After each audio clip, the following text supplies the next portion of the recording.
আল্লাহর কোরআনের একটি বাণী হলো ওয়ালা তাফাররাকু, তোমরা নিজেদের মধ্যে বিভেদ সৃষ্টি করো না। তাহলে বিভেদ সৃষ্টি করা কি হালাল না হারাম? আল্লাহ বলছেন ওয়ালা তাকুল লাহমাল খিনজির, লা তাকুল লাহমাল খিনজির, শুয়োরের গোশত খাইও না। হালাল না হারাম? যখনই বলছে করো না, আল্লাহ যেটা না বলেন সেটা কি হালাল থাকে? তাহলে আল্লাহ বলেন ওয়ালা তাফাররাকু, তোমরা ভাগাভাগি হইয়া যাইও না, বিচ্ছিন্ন হইয়া যাইও না, গ্রুপিং সৃষ্টি করো না, ঐক্যবদ্ধ থাকো। ওয়াতাসমু বিহাবলিল্লাহি জামিআন ওয়ালা তাফাররাকু, একই আয়াত।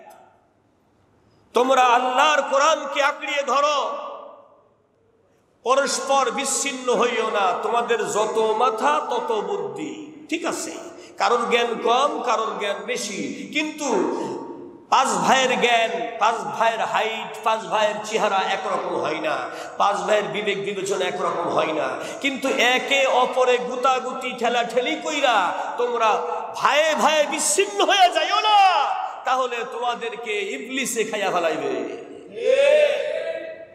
তাইলে তোমরা বিপদে পড়ে যাবে। জোরে বলেন ঠিক কিনা? এই ঘোষণাটা কার? এই সতর্কবাণী কার?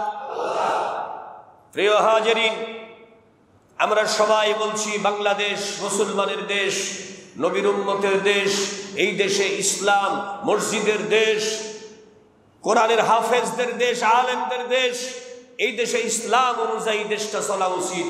কিন্তু ইসলামের যারা ধারক বাহক বলে আমরা নিজেদের দাবি করতেছি, আমাদের মধ্যে আবার গুতাগুতি, কেউ কাউরে সইতে পারি না। আর একবার বলেন ঠিক কিনা? বলতে গেলে হয়তো একটু একজন ভুল বলে ফেলছে, ওইটাকে ধইরা আবার বড় বানাইয়া সেটাকে আবার বিরাট ফতোয়া দিতেছি। জোরে বলেন ঠিক কিনা? এটাকে নিয়ে আবার সমাজের মধ্যে ফিতনা সৃষ্টি হইতেছে। নাউজুবিল্লাহ বলেন। তাহলে এই যে তাফাররুক সৃষ্টি করা, এইটা করা হারাম। সবার আগে এইটা মাথায় রাখতে হবে। আপনি আরেকজনকে, আমার চোখে ধরা পড়লো যে আপনি একটা ছোট্ট ভুল করতেছেন, সাথে সাথে ওই ভুলটাকে গালাগালি দিয়া শুধরাই না শুধরাইয়া আস্তে করে সংগোপনে একান্তভাবে যদি তাকে বলা যায়, ভাইজান আমার চোখে মনে হলো যেন এই বিষয়টা এরকম, ব্যাস, তাহলে পারেই সে কিন্তু বোঝা যায়। জোরে বলেন ঠিক কিনা?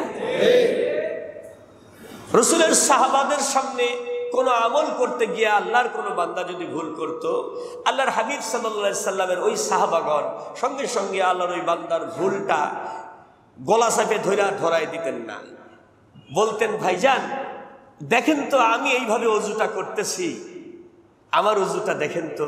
আপনি ওযু করলেন, তখন সাহাবার ওযু করা দেখা আল্লাহর এই বান্দাটা বুঝতে পারলো তার কোন জায়গা ভুল হয়েছে, অটোমেটিক শুধরায় গেছে, বলাও লাগে নাই। জোরে বলবেন না সুবহানাল্লাহ? এটার নাম হিকমত। এটার নাম কি? আরো জোরে বলেন।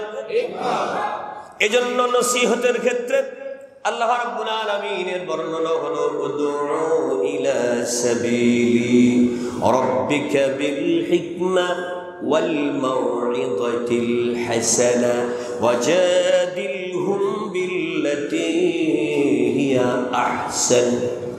আল্লাহ রাব্বুল আলামিন বলেন উদউ ইলা সাবিলি, আমার পথে, আমি আল্লাহর পথে, সিরাতুল মুস্তাকিমের পথে, নবীর পথে, জান্নাতের পথে, হেদায়েতের পথে মানুষকে তুমি দাওয়াত দাও, ডাকো।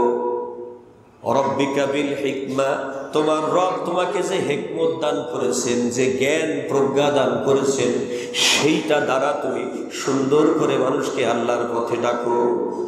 অসুন্দর করে ডাকলে হবে না, সুন্দর করে ডাকতে বলছে।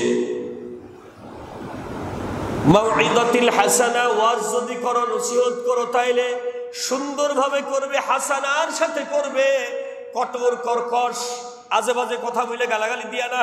ধরে বলেন ঠিক কিনা?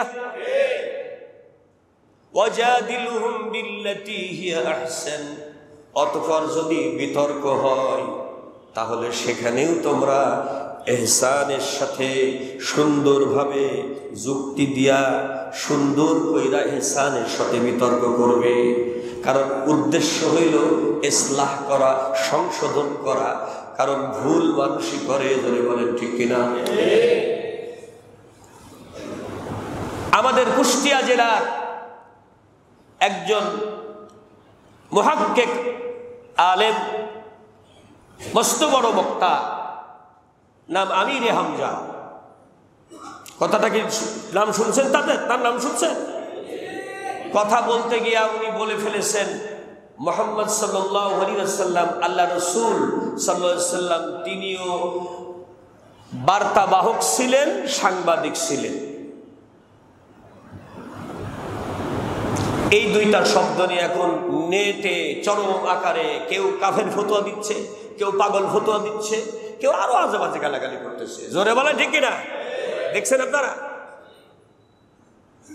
আমাদের আরেক হুজুর আব্বাসী সাহেব, মস্ত বড় আলেম, আমাদের উস্তাদ সমতুল্য, কথা বলতে গিয়ে দেখা গেল ওনাকে কাফের ফতোয়া দিয়ে ফেললেন, আবার ওনাকে পাগল বলে দিলেন। হয়ে গেল। আমাকে প্রশ্ন করা হয়েছে এই মসজিদের মুসল্লিদের মধ্য থেকে, হুজুর আমরা জানতে চাই এই প্রশ্নগুলো এই হুজুররা এইগুলো বলতেছে কেন, আপনি একটু ক্লিয়ার করে দেন। সেই কারণের জন্যই প্রসঙ্গটা আমি আনলাম। আল্লাহর হাবিব সাল্লাল্লাহু আলাইহি ওয়াসাল্লাম, সাংবাদিক শব্দটির অর্থ হলো সংবাদ যিনি পরিবেশন করেন, সংবাদ সংগ্রহ করেন, সংবাদ প্রচার করেন। এই সাংবাদিক শব্দটি ডাইরেক্ট রসুলের শানে মানায় না। তিনি হলেন আল্লাহর সাংবাদিক, রাসূলুল্লাহ আল্লাহর সাংবাদিক। তিনি সাধারণ মানুষের সাংবাদিক না। জোরে বলেন আল্লাহু আকবার। এখানে আমির হামজা সাহেবের বলার ক্ষেত্রে ভুল হইল, তিনি ডাইরেক্ট সাংবাদিক বলে ফেলাইছেন। যদি বলতেন যে উনি আল্লাহর সাংবাদিক, আর কোনো কথা আছে? কারণ আমরা বলি মুহাম্মাদুর আল্লাহর বার্তাবাহক, এটাই তো তার টাইটেল। মুহাম্মাদুর রাসূলুল্লাহ ওয়াল্লাযীনা মা'হু আশিদ্দাউ আলাল কুফফার রুহামাউ বাইনাহুম। জোরে বলেন সুবহানাল্লাহ। আল্লাহর বার্তাবাহক মুহাম্মদ সাল্লাল্লাহু আলাইহি ওয়াসাল্লাম, আল্লাহর হাবিব রাহমাতাল লিল আলামিন। তিনি, তার সঙ্গী তারাই হবে যারা হবে একে অপরের প্রতি দরদি। রুহামাউ বাইনাহুম, তারা একে অপরকে গালাগালি করবে না। তাহলে গালাগালি কইরে এক হুজুর সংশোধন করতে চাইছে, কিন্তু আগেই কইছে পাগল, কাফের, তাইলে তো সংশোধন হইব না, বরং আরো ফিপা যাইব। উল্টা ওই বেটাও আরো কইব কাফের। তাইলে কি হলো? গোতাগুতি লেগে গেল না? এটা ঠিক না। রহমদিল হতে হবে, একে অপরের প্রতি রহমদিল হতে হবে। সংশোধন করতে হলে ইসলাহের নিয়তে সুন্দরভাবে, একান্তভাবে, যাতে কারোর সম্মানের ক্ষতি না হয়, এই দিকটা খেয়াল রাখতে হবে। জোরে বলেন ঠিক কিনা? তাহলে ভুল হয়েছে কোন জায়গা? উনি বলছে শুধু সাংবাদিক, কিন্তু হবে কার সাংবাদিক? উনি কি আমাকে ওই চ্যানেলের সাংবাদিক, পত্রিকার সাংবাদিক? আল্লাহর হাবিব কার সাংবাদিক? মা ইয়ানতিকু আনিল হাওয়া ইন হুয়া ইল্লা ওয়াহয়ুন ইউহা। আমার আল্লাহ বলেন, কোন সংবাদ আমার হাবিব পরিবেশন করতে পারে না যতক্ষণ পর্যন্ত জিবরিল আমিন আমার হাবিবকে না বলে। জিবরিল আমিন যতক্ষণ আমি আল্লাহ না বলি, জিবরিল আমিন কোন সংবাদ পরিবেশন করতে পারে না। কারণ জিবরিল আমিনও হলো সাংবাদিক, জিবরিল আমিনও রাসূল। কিন্তু তাহলে আল্লাহর কাছ থেকে আনতেছে জিবরিল আমিন, জিবরিল আমিনের কাছ থেকে আসতেছে রাসূলের কাছে। দুইজনই আল্লাহর সাংবাদিক। জোরে বলবেন না সুবহানাল্লাহ? তাহলে মূলত কথাটা বলা দরকার ছিল কি? আল্লাহর নবী কার সাংবাদিক? আল্লাহর সাংবাদিক। বাস, তাইলে আর কোন ফতোয়া দেওয়ার সুযোগ। আল্লাহর বার্তাবাহক। কার বার্তাবাহক? আল্লাহর মার্তবা হোক। পৃথিবীতে সমস্ত নবী এবং রাসূল আল্লাহর মার্তবা হোক। আল্লাহ যা বলেছেন সেটা বান্দার কাছে পৌঁছিয়ে দিয়েছেন। আর একবার বলেন সুবহানাল্লাহ।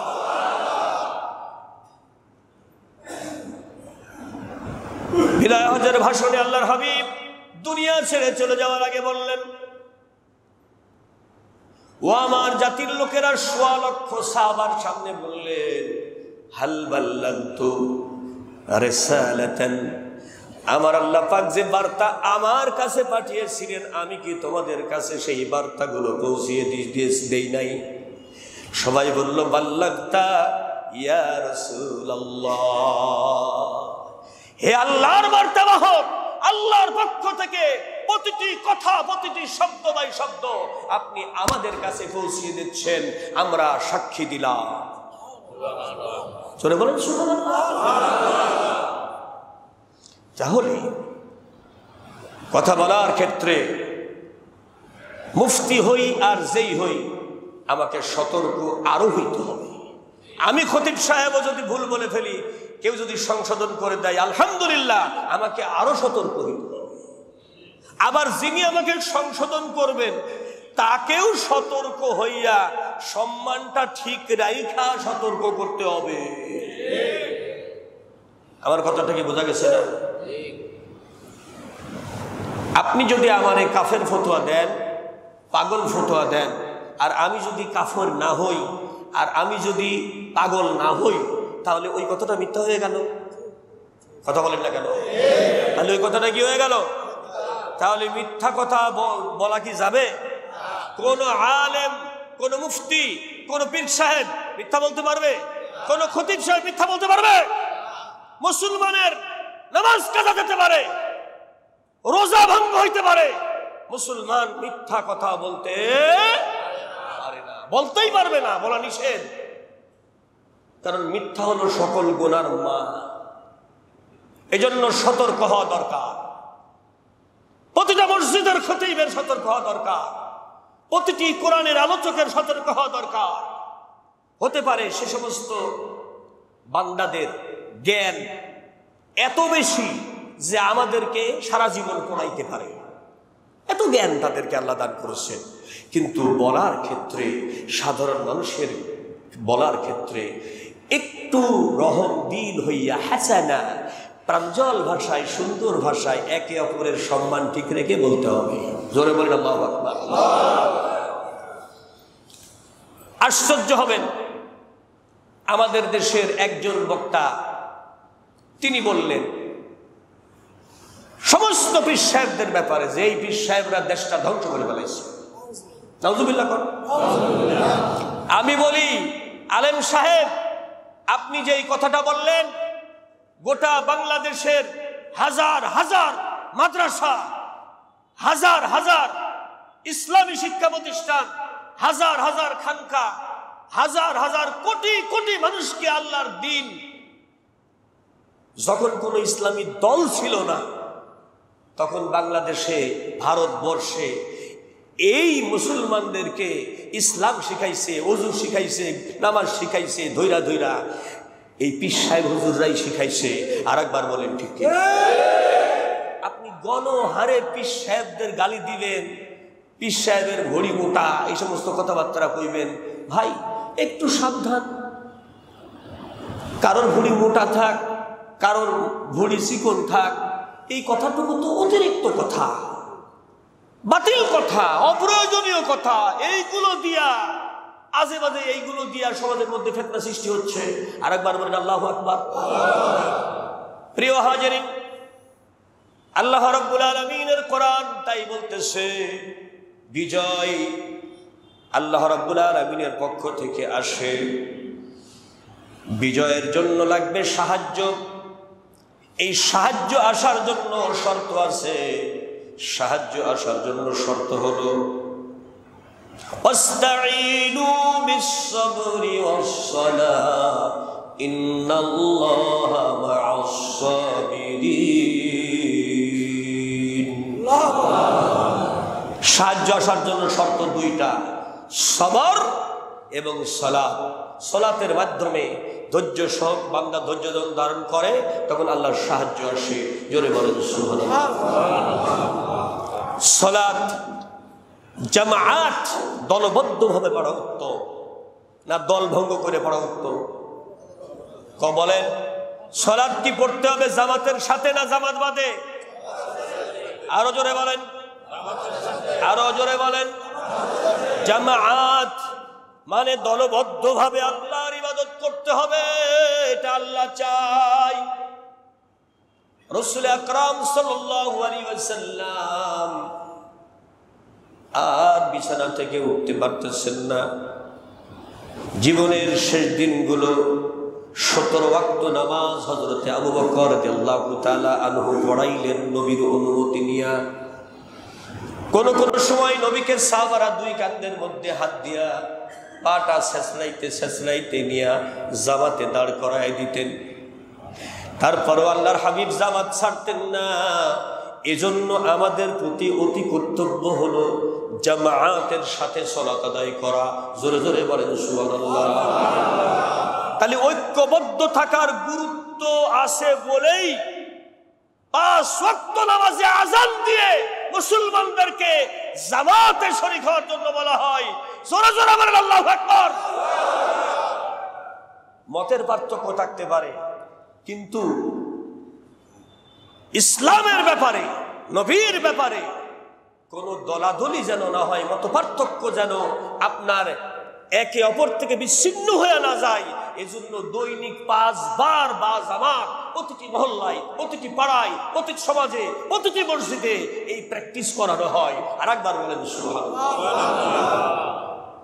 তাইলে রহমত আসবে তখন আমরা সালাত আদায় করব, যখন সালাত আদায় হবে কি একা একা না জামাতের সাথে? কথা কয় না, জামাতের সাথে। বর্তমান সমাজ এমন হয়ে গেছে, আপনি যে কথাই বলেন না কেন দলের দিকে টাইনা নেয়, দলের দিকে টাইনা নেয়। আপনাকে আমি বলি ভাইজান, কোরআনের পৃথিবীর মানুষের জন্য হেদায়েত। জোরে বলেন সুবহানাল্লাহ। আপনি মানবেন তো জান্নাতের রাস্তা আপনার জন্য খুলে যাবে, মানবেন না বিপদ আপনার জন্য এসে যাবে। জোরে বলেন সুবহানাল্লাহ। বিপদ এসে যাবে যদি কোরআন না মানেন, আর সফলতার দরজা খুলে যাবে যদি আপনি কোরআন মানেন, কোরআন পড়েন, কোরআন বোঝেন। জোরে বলেন আল্লাহু আকবার। ব্রিটিশ চেষ্টা করেছে এ বাংলাদেশে যেন কোনোভাবেই কোরআনের কোনো আইন কোনো কেউ না মানে, নাম কাওয়াস্তে মুসলমান হয়। যে সময় আমাদের দেশে জমিদারি প্রথা ছিল, সেই সময় চেষ্টা করা হয়েছে প্রতিটি মুসলমানের নাম থেকে মুহাম্মদ নাম কাটে দিয়া সিরি লাগাবার জন্য। জোরে বলেন ঠিক কিনা?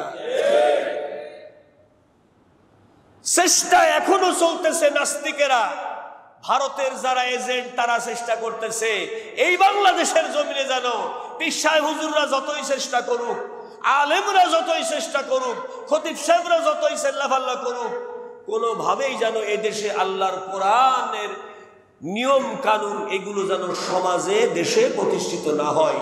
আপনি বলুন, কোরআনের চাইতে সুন্দর নিয়ম কানুন পৃথিবীতে কোথাও আছে? আমেরিকায়, ভারতে। তাহলে কোরআনের চাইতে এই সুন্দর বিধান কেউ দিতে পারে না। এই কোরআনের কথাগুলোই, কোরআনের বিধানগুলোই একটি একটি করে আমাদের বাস্তবায়ন করা দরকার। আর একবার বলেন সুবহানাল্লাহ। আরো জোরে বলেন আল্লাহু আকবার। তাহলে আল্লাহ রাব্বুল আলামিনের এই জমিন বাংলাদেশ, পৃথিবীর দ্বিতীয় বৃহত্তম মুসলিম দেশ, এই দেশে ইসলামের বিজয় হোক, এটা আমরা চাই না। কারা কারা চান একটু হাত তোলেন।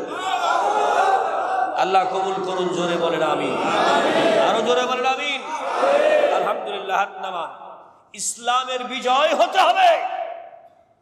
ইসলাম আল্লাহর দিন, যেই দিনকে অস্বীকার করলে আপনার ঈমান থাকবে না। জোরে বলেন ঠিক কিনা? ইসলামের স্তম্ভ কয়টা?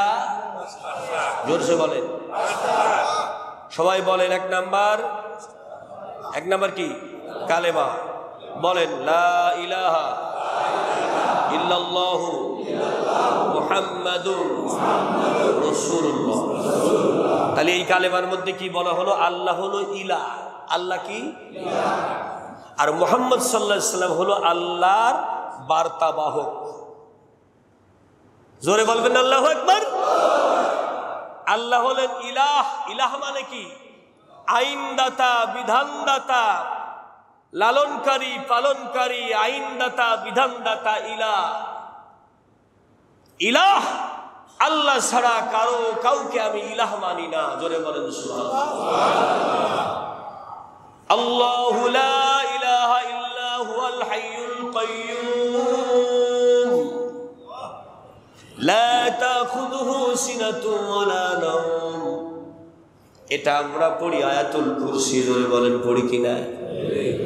এটা পড়লে সওয়াব হয়, এটা আমরা বিশ্বাস করি। কিন্তু আল্লাহকে যদি ইলাহ বানাইয়া আল্লাহর আইন যদি এই সমাজের সব জায়গায় যদি বাস্তবায়ন করা হয়, তাহলে যে বরকত হবে, সওয়াব হবে, এইটা কিন্তু আমরা মানতে চাই না। অর্থাৎ আল্লাহকে আমরা মুখে মানি, নামাজে মানি, কিন্তু সমাজে আল্লাহকে মানতে চান্দা আর ধান্দা বন্ধ হয়ে যাবে, এই জন্যই আমরা মানতে চাই না। জোরে বলেন ঠিক কিনা? দুইটা মৌলিক জিনিস বন্ধ হয়ে যাবে, একটা হইল চান্দা আর একটা হইল, সবাই কয় না, একটা হইল আর একটা হইল, এই দুইটা জিনিস বন্ধ হইয়া যাইব বইলা আমরা আল্লাহকে মানতে চাই না। মানতে চাই মুখে মুখে আল্লাহকে, আর মসজিদের মধ্যে আল্লাহকে, বাইরে আর মানতে চাই না।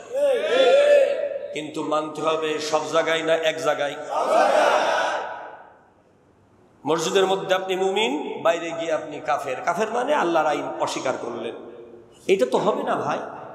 আপনার অন্তরে অন্তত পক্ষে এই তামান্না থাকতে হবে, আল্লাহ আমার মৃত্যুর আগে যদি আমি দেখাও না যেতে পারি, তবুও এই জমিন তোমার, এই জমিনে যেন তোমার বিধান কায়েম হয়।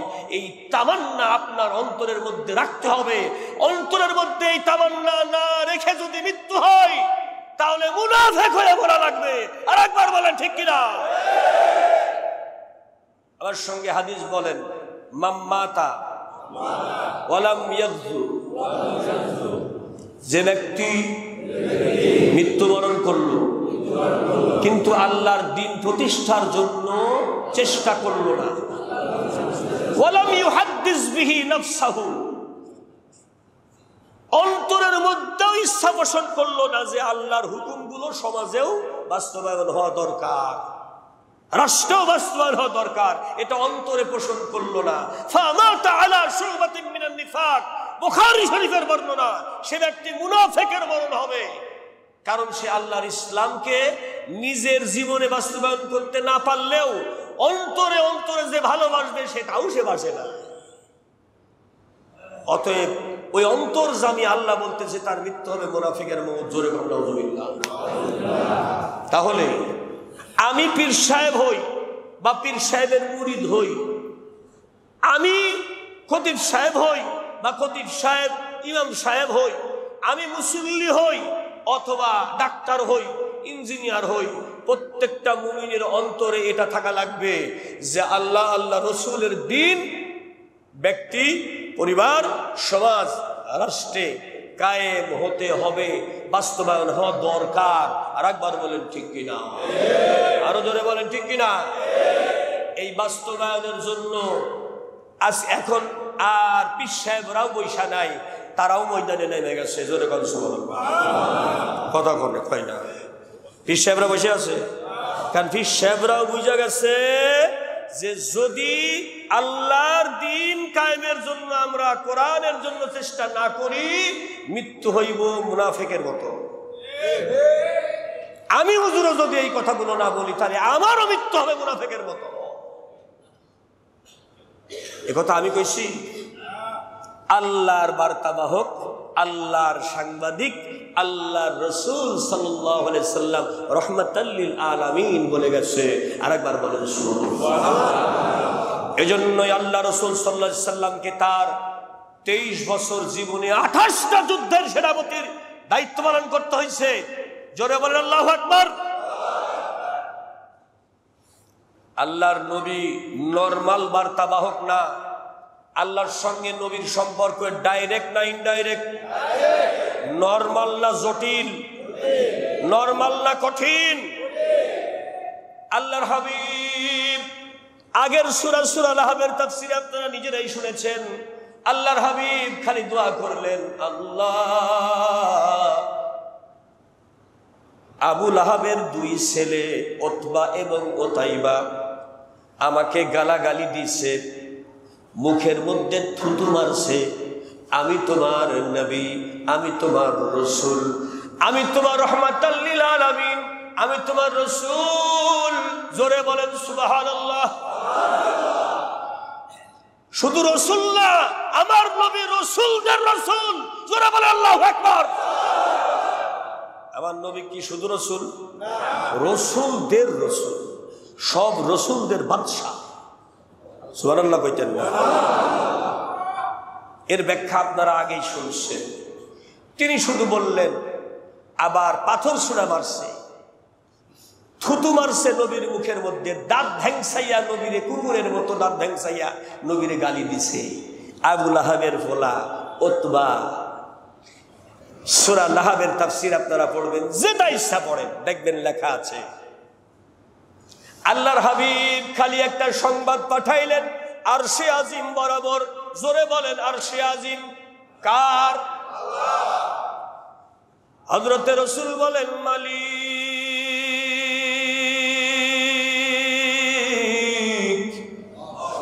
তোমার রাসূলের মুখে থুতু মারে, কুকুরের মতো দাঁত ভেংসাইয়া গালি দেয়। দুনিয়ার এই কুকুরকে শায়েস্তা করার জন্য তোমার আসমানের নিচে কি এমন কোন কুকুর নাই যে এই কুকুরটাকে শায়েস্তা করতে পারে? ছোট্ট একটা সংবাদ চাইলা দিছে, আরশের মালিকের দিকে চিঠি একটা চাইলা দিছে, জবান দিয়ে একটা মেসেজ পাঠাইয়া দিছে। ওই মেসেজটা সঙ্গে সঙ্গে মোবাইলে মেসেজ পাঠাইলে আমেরিকা থেকে যেমন এখানে চলে আসে, এই দুনিয়ার থেকে নবী আমার মেসেঞ্জার বা আল্লাহর সাংবাদিক বা বার্তাবাহক হিসাবে যখন বার্তা একটা বলে দিছে, নবীর জবানের বার্তা, নবীর জবানের সংবাদ সঙ্গে সঙ্গে আল্লাহর দরবারে কবুল হয় নাই। কথা কয় নাই? পরবর্তীতে সেই ছেলেকে বাঁচাবার জন্য কম্বলে ফাঁসাইয়া চাদর দিয়া মোড়াইয়া বিদেশ পাঠায়া দিব। মক্কায় থাকলে ছেলের বিপদ হইতে পারে, কারণ মুহাম্মদ সাল্লাল্লাহু আলাইহি ওয়াসাল্লাম যা বলে তার আল্লাহ সেইটা করে। আর একবার বলেন আল্লাহু আকবার। এখন আবু লাহাবের চিন্তা হইল, মক্কায় আল্লাহ আছে, সিরিয়ায় মনে হয় আল্লাহ নাই। কথা বল লাগে, মরুভূমির মধ্যে আল্লাহ নাই, বিদেশে আল্লাহ নাই। আবু জাহিল্লা আবু লাহাবের স্ত্রী, সে আবার কইতেছে, আবু লাহাবের স্ত্রী কইতেছে ছেলেকে আর দেশে রাখা যাবে না, কারণ মুহাম্মদ যা বলছে ওইটা তার আল্লাহ শুনবে। এই মক্কার পাহাড় থেকে বাঘ এসে, সিংহ এসে, হিংস্র প্রাণী এসে আমার ছেলেকে খাইয়া ফেলাবে, এর মধ্যে কোনো ভুল নাই। কারণ মুহাম্মদ সাল্লাল্লাহু আলাইহি ওয়াসাল্লামের জবানের কথা মিথ্যা হতে পারে না। আমাগো দেশে যারা সাংবাদিকতা করে, ওগো কথা সব সত্যি কথা। এ কথা কয় না কে? সবাই কর না কি? সংবাদ একটা লেখছে, যদি বান্ডিল ফেলায় দিয়েছেন সাথে সাথে সংবাদ পাল্টাইয়া যায়, সংবাদ উল্টাইয়া যায়। কথা কর না কে? তাইলে এই সাংবাদিক কি সেই সাংবাদিক? আল্লাহ রসুল কি এইরকম সাংবাদিক? আল্লাহ রসুল পৃথিবীর কোন মানুষের বাচ্চার সংবাদ গ্রহণ করে না। আল্লাহর রসুল সাল্লাল্লাহু আলাইহি ওয়াসাল্লাম স্বয়ং আল্লাহর সাংবাদিক। জোরে বলেন সুবহানাল্লাহ। বাশীরাও ওয়া নাযীরা, সাবধান জাহান্নামে চলে যাবি, সুসংবাদ জান্নাতে যাবি, এই সংবাদ দেওয়ার জন্য নবী আইছে। জোরে কোন কার সাংবাদিক? আন্দাজে আপনি কয়ে দিলেন যে নবী আল্লাহ, আমার নবী হলো সাংবাদিক না। আমাদের দেশের সাংবাদিকরা 50 টাকার একটা বান্ডিল দেখলে সাথে সাথে সংবাদ উল্টাইয়া যায়। ইতা কথা কয় না। আল্লাহ রাসূল সাল্লাল্লাহু আলাইহি সাল্লামকে হত্যা করার জন্য চেষ্টা করা হয়েছে কতবার। আল্লাহর হাবিবের জবানের একটি কথার পরিবর্তন হয়েছে? জোরে বলেন, জোরে বলেন। আমার নবী কেমন সাংবাদিক?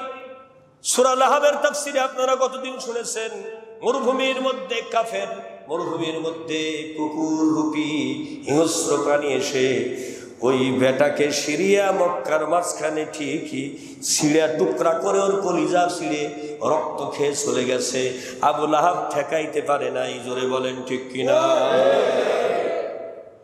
নবী ছিল এইরকম সাংবাদিক। আর আমাদের দেশের সাংবাদিকরা কত কইতেছে, দুয়া ইউনুস পয়রা কইতেছে সুদ খাওয়া বন্ধ করো, সুদ খাওয়া বন্ধ করো, সুদ খাওয়া বন্ধ করো। তারপরেও সুদ খাওয়া বন্ধ হইতেছে। কিন্তু আমার নবী যখন বলছেন, গত জুমায় বলেছিলাম জাবেরের 2 ছেলেকে সাথে নিয়ে আমি দাওয়াত খাবো। আল্লাহ রাব্বুল আলামিন বলে, জিবরিল আমিন বলে দাও আমি 2 জন সন্তান মৃত, ওদের জীবন দিয়া দিব।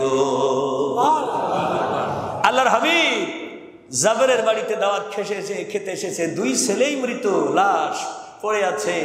জাবেরের বাড়িতে আল্লাহর নবী ঢুকছে, কয় জাবের, ইয়া রাসূলুল্লাহ, ইয়া হাবিবাল্লাহ, তোমার 2টা পোলা কই? কয় যে ইয়া রাসূলুল্লাহ, আমার 2টা ছেলেই লাশ হয়ে গেছে, আজকে মারা গেছে। এই দেখেন 2টা বাচ্চা শুয়ে আছে। আল্লাহর হাবিব সাল্লাল্লাহু আলাইহি ওয়াসাল্লাম আরশের দিকে একবার তাকাইয়া 2টা ছেলের বুকে হাত রেখে বলে, ওঠো গো আল্লাহর বান্দা, আল্লাহর হুকুমে ওঠো, আল্লাহর হুকুমে ওঠো, তোমাদের সাথে করে নিয়ে আমি দাওয়াত খাবো। জাবেরের বড় ছেলে ডান দিকে, ছোট ছেলে বাম দিকে। হাজারো সাহাবা নবীর সাথে খন্দকের যুদ্ধের প্রস্তুতি চলতেছে। আল্লাহর নবী হইলেন এই সাংবাদিক। এই সাংবাদিক বলার সাথে সাথে যিনি রাজার রাজা সেই আল্লাহ সেটা সাথে সাথে পালন করে। এই জন্য আল্লাহর এই সাংবাদিক হলো আল্লাহর হাবিব, হাবিবুল্লাহ। আল্লাহু আকবার। আল্লাহর নবী হলো আল্লাহর সাংবাদিক, তবে হাবিবুল্লাহ, এমন হাবিব নবী যা বলে আল্লাহ তাই করে। জোরে করুন সুবহানাল্লাহ। নবী যা বলে তাই করে, আল্লাহ তাই করে। কারণ জাবেরের স্ত্রী পাশের ঘরে কাঁদতেছে, 2টা বেটা আজকে মারা গেছে। নবীও দাওয়াত খাইতে আইছে। এখন একদিকে নবীর শোক, নবী আগমনের খুশি, আর একদিকে সন্তানের হত্যার মৃত্যুর শোক।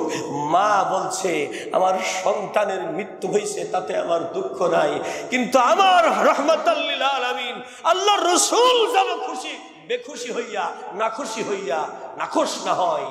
যদি বেজার হইয়া যায় তাহলে দুনিয়াও শেষ, আখিরাতেও শেষ।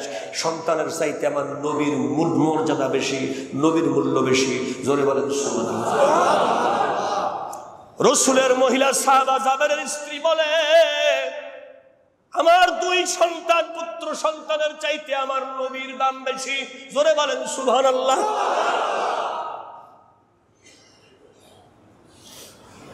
এজন্য আল্লাহ রাসূল বলেন, যে ব্যক্তি নিজের চাইতে, বাপমার চাইতে, পরিবারের চাইতে, সবার চাইতে আমাকে বেশি ভালোবাসে, সে ব্যক্তি এখনো মুমিন হতে পারে নাই। আল্লাহ রাসূলের ব্যাপারে কথা বলতে হলে এজন্য জবান সামলায় কথা বলতে হবে। তিনি রাসূল মানে নরমাল কোন সাংবাদিক নয়। আরেকবার বলেন আল্লাহু আকবার।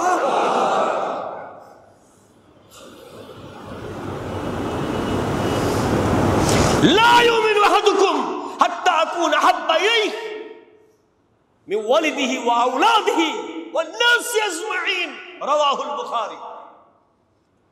আমি নবী বলছি, তোমরা ততক্ষণ মুমিন নও যতক্ষণ পর্যন্ত তুমি নিজের জীবনের চাইতে, তোমার পরিবারের চাইতে, বাবা মার চাইতে, সন্তানের চাইতে আমি রাসূলকে বেশি ভালো না বাসবে, ততক্ষণ পর্যন্ত তুমি মুমিন হতে পারো নাই।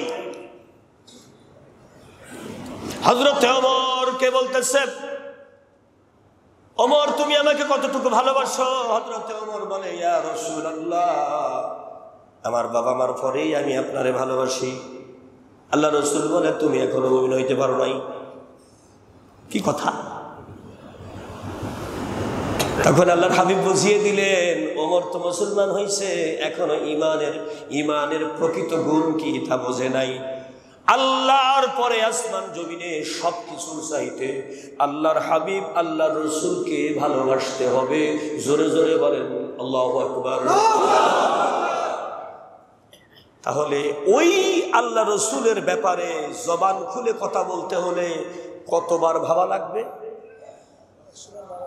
কোরআন নাজিল হয়েছে, লা তারফাউ আসওয়াতাকুম ফাওকা সাওতান নবী, খবরদার নবীর সামনে যদি কেউ উঁচু গলায় কথা বলো, কর্কশ ভাবে কথা বলো, নবীর ব্যাপারে কর্কশ শব্দ ব্যবহার করো, তো বাজে শব্দ ব্যবহার করো, তাহলে তাহবাত আমাল, তোমার সব আমলগুলোকে মুছে দেবো আমি আল্লাহ। আর একবার বলেন নাউজুবিল্লাহ।